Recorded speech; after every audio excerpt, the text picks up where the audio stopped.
গানে সুন্দর এক পৃথিবী সাজা।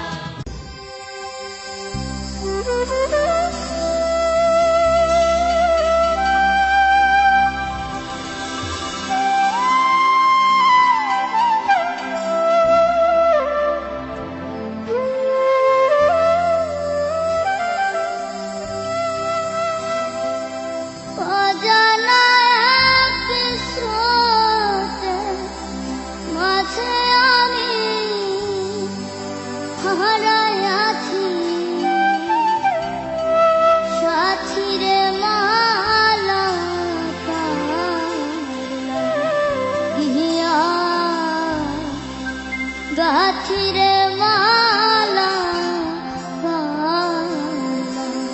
জিয়া গাছি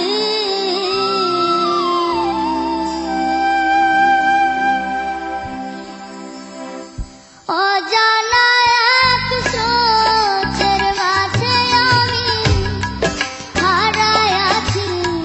গাছিরে মালা জিয়া গাছিরে মালা জিয়া গাছি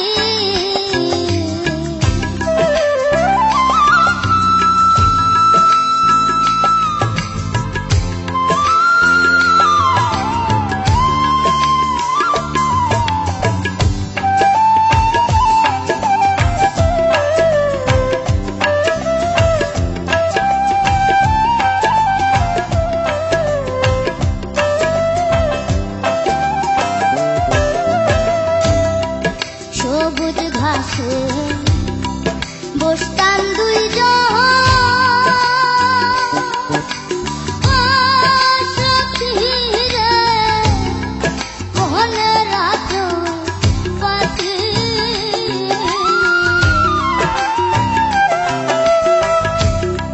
সবুজ ঘাসে বসতাম দুইজন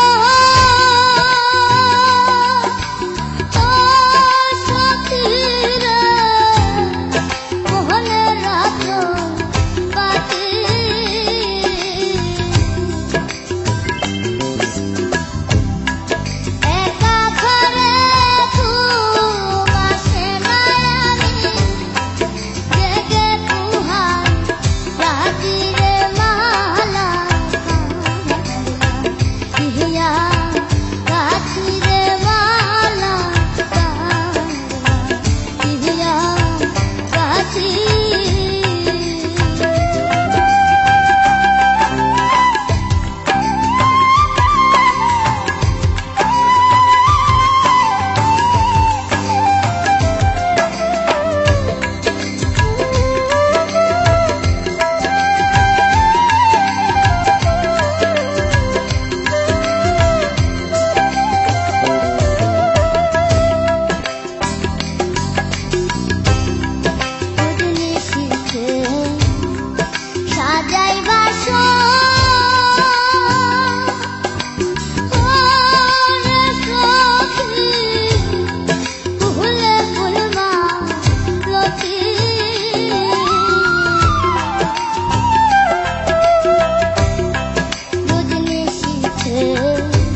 ম্যাম,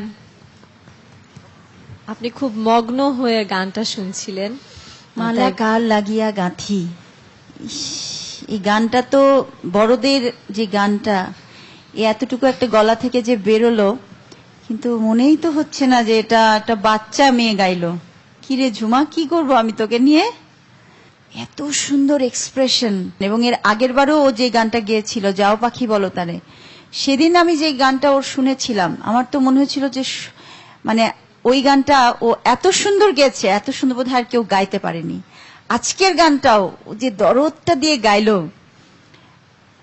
আমার মনে হচ্ছে যে ওর গলায় যে অসাধারণ একটা দরদ আছে, যে আবেগ, পাওয়ার আছে, পাওয়ার তো আছে, গলার তেজ প্রচন্ড, এবং তার সাথে সাথে যে মানে দরদটা থাকে, একটা কান্না। বা আমি ওর অন্য সময়, আমি রিহার্সেলের সময় ওর কাছে এমনি শুনেছি, লুকিয়ে লুকিয়ে আমি শুনেছি ও গাচ্ছিল একটা আধুনিক গান, এবং সেই আধুনিক গানটাও সে এত সুন্দর করে গাইছিল, তখন মনে হচ্ছিল না ও পল্লী গীতি গাইতে পারে। এই যে ওর গলার মধ্যে যে আমি বিভিন্ন ধরনের যে একটা বিশালতা দেখতে পাচ্ছি, যেটাকে ভার্সেটাইল বলি আমরা। ঝুমা, আমার তো মনটা ভরে গেছে। আমার মনে হয় শ্রোতাদের মন, মানে শ্রোতারা কাঁদবে এই গানটা শুনে, ঝুমার এই গান শুনে। আমি তো পাগল হয়ে গেলাম আজকে ঝুমার গান শুনে।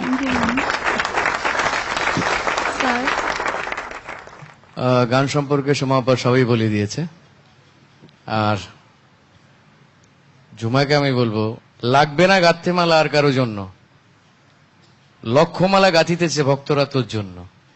Thank you sir. তাই ঝুমা, এবার একটু চিন্তা কমা। Thank you so much sir.